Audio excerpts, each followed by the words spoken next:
Hi అండి, welcome to Hima Hindi channel. ఈరోజు 8th క్లాస్కి సంబంధించిన సెకండ్ లెసన్ తెనాలి రామ్కి చతురాయి. దీంట్లో నుంచి మనకి ఎలాంటి బిట్స్ వస్తాయి, ఎన్ని ఇంపార్టెంట్ బిట్స్ ఉంటాయి, ఇవన్నీ చూద్దాం. సోచియే బోలియే మే కిన్కా చిత్ర దియా గయా హై. ఎవరెవరి పిక్చర్ మనకి సోచియే బోలియేలో తెనాలి రామ్ని అనుసరించి ఇచ్చారు అని అంటే అధ్యాపక్ ఔర్ ఛాత్రకే, వీళ్ళిద్దరూ కూడా ఇచ్చిన పిక్చర్స్ ఉంటాయి. అధ్యాపక్ కే హాత్ మే క్యా హై, అధ్యాపక్ చేతిలో ఏముంది అని అంటే కడీ హై, చాక్ పీస్ ఉంది. అధ్యాపక్ కిస్సే ప్రశ్న పూछता హై, ఎవరిని క్వశ్చన్ అడుగుతున్నాడు అంటే బాలక్ని క్వశ్చన్ అడుగుతున్నాడు. ఈ 3 క్వశ్చన్స్ ఒకసారి జాగ్రత్తగా చూసుకోండి. షాంపట్ పర్ క్యా హై అని కూడా ఒక్కోసారి అడగచ్చు, అది నేను రాయలేదండి, మీకు ఆల్రెడీ తెలుసు కాబట్టి నేను రాయలేదు. షాంపట్ పర్ క్యా హై అంటే ఏక కడీ హై అని చెప్పేసి అని రాయచ్చు. ఏక్ రేఖా హై అది ఒకసారి చూసుకోండి. మనిషి యొక్క విశేష గుణ క్యా హై, మనిషి యొక్క విశేషమైనటువంటి గుణం ఏది అంటే సమస్యక సమాధాన్ నికల్నా. మనిషికి ఉండే ప్రత్యేకమైన గుణం ఏంటి అని అంటే సమస్యని సమాధానం చెప్పడం, అంటే సమస్యకి సొల్యూషన్ ఎతకడమే మనిషి యొక్క ప్రత్యేకమైన గుణం. समस्या का समाधान निकलने वाला कौन है అంటే मानव.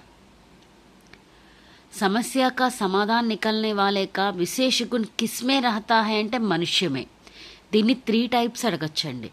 3 టైప్స్ చాలా జాగ్రత్తగా గుర్తుపెట్టుకోండి. మనుష్య का विशेष गुण क्या है. फर्स्ट, समस्या का समाधान निकालना किसमें होता है, मनुष्य में.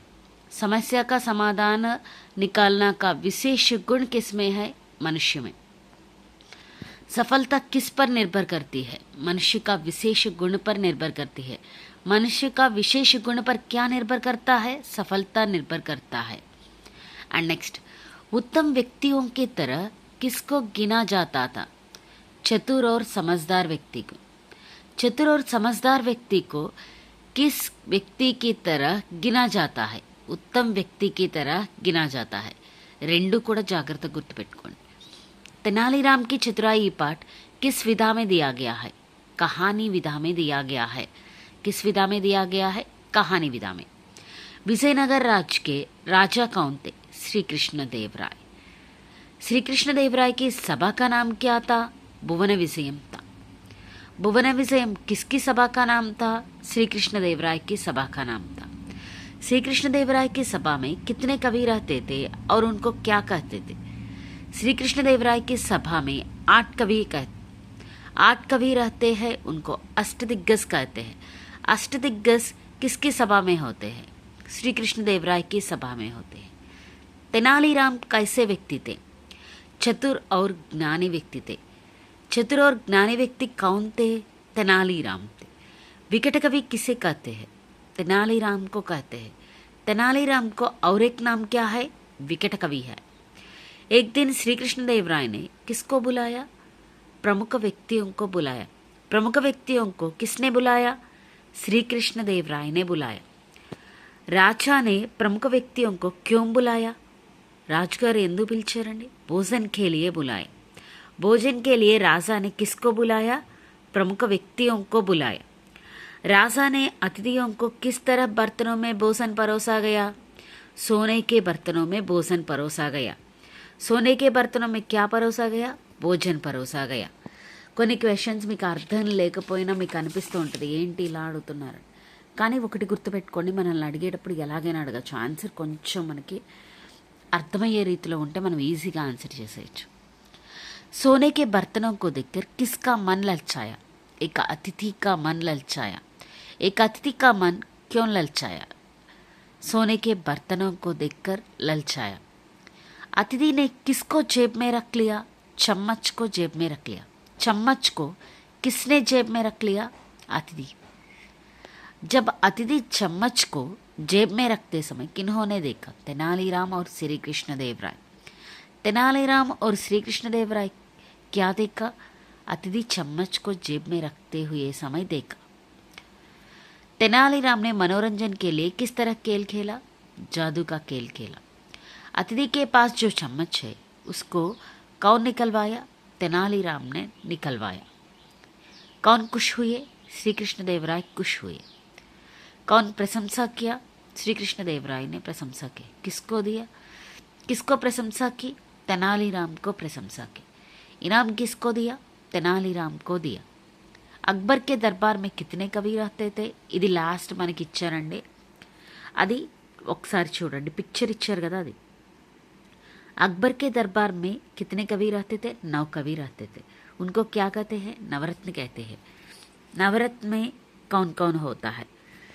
अबुल फजला, फ़कीर अजुद्दीन, अब्दुल रहीम कानकाना, राजा मानसिंह, राजा टोडरमल, फैजी, राजा बीरबल, ముల్లా దోప్యాస, మియాం తాన్సింగ్. అదే అష్టదిగ్గజులు అల్లసాని పెద్దన, నన్ని తిమ్మన, భట్టుమూర్తి, దూర్చటి, మాదయ్య గారి మల్లన, అయ్యలరాజు రామచంద్ర, పింగళి సూరన్న, తెనాలి రామకృష్ణ. వీళ్ళు మనకి అష్టదిగ్గజ్ నవరత్న. అలాగే ఫస్ట్ లెసన్లో లుంబి సింగ్ గురించి ఇచ్చాడండి, అది కూడా ఒకసారి చూడండి. ఆంధ్ర కాశ్మీర్ గురించి ఫస్ట్ లెసన్ చెప్పినప్పుడు నేను చెప్పలేకపోయానండి, ఒకసారి దాన్ని కూడా చూడండి. అసలు ఈ తెనాలీరామ్ స్టోరీ ఏంటి? ఫస్ట్ పారాగ్రాఫ్లో మనకి తెనాలీరామ్ గురించి, విజయనగర సామ్రాజ్యానికి రాజు ఎవరు? విజయనగర సామ్రాజ్యానికి రాజు శ్రీకృష్ణదేవరాయలు. ఆయన యొక్క సభ పేరు అష్టదిగ్గజ్. ఆయన యొక్క సభ పేరు భువన విజయం.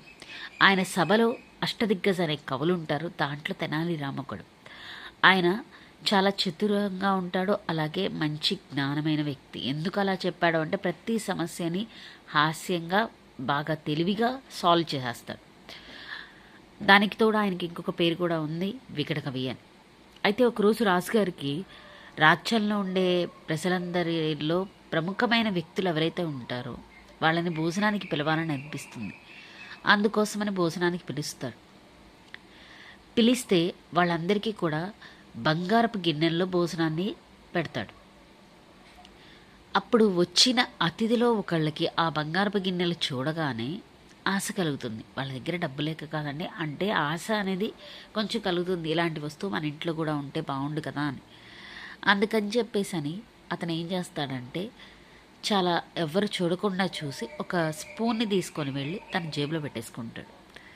ఆ విషయం తెనాలిరాము, ఇటుపక్క శ్రీకృష్ణదేవరాయలు ఇద్దరు చూస్తారు. తెనాలిరామ్కి శ్రీకృష్ణదేవరాయలు ఒక సందేశంలాగా సంకేతాన్ని కళ్ళతో చేస్తాడు సైగా. అయితే అప్పుడు అతిథులందరి ముందు అతన్ని అవమానించకూడదన్న ఉద్దేశంతో తెనాలిరాము ఒక మ్యాజిక్ గేమ్ ఆడతాడు. ఆ మ్యాజిక్ గేమ్లో తను ఒక స్పూన్ని తీసుకొని తన పాకెట్లో పెట్టుకొని తను చెప్తాడనమాట, నేను ఇక్కడున్న ఎవరో ఒకళ్ళ పాకెట్లో నుంచి ఆ స్పూన్ని బయటికి తీస్తాను అని. ఆల్రెడీ తనకు తెలుసు కదండి ఎవరి దగ్గర ఉందో. సో ఏదో కొంచెం చేయాలి కాబట్టి కొంచెం మంత్రాలు చదువుతున్నట్టు అలా చేసి అతని దగ్గరికి వెళ్ళి, నాకు అనిపిస్తుంది నీ జేబులోనే ఉన్నట్టు అని చెప్పంటాడు.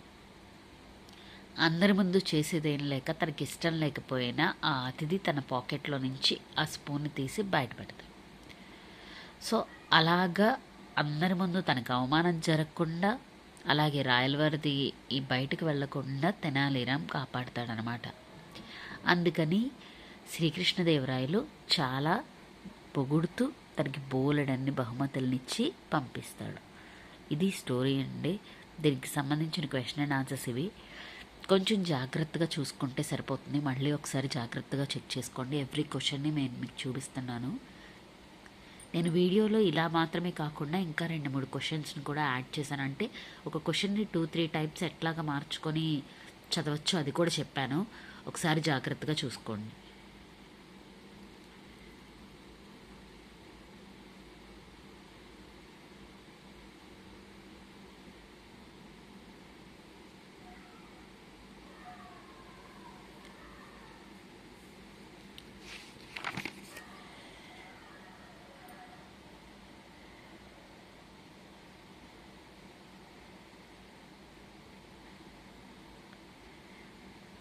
నోట్స్ రాసుకునే వాళ్ళు చాలా జాగ్రత్తగా రాసుకోండి.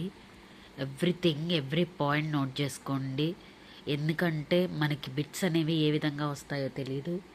నేను చెప్తున్న బిట్స్ని, నేను నోట్ చేసిన బిట్స్ని నేను అడిగిన విధానంలో కొన్ని ఏమన్నా పొరపాట్లు ఉంటే గనక మీరు సరి చేసుకొని రాసుకోండి. నేను 2-3 టైప్స్ అడుగుతున్నాను. దాంట్లో క్వశ్చన్ ఫార్మింగ్లో ఏదన్నా తప్పు ఉంటే గనక మీరు సరి చేసుకొని రాసుకోండి. Thank you all of you. And one more thing అండి, thank you for supporting me.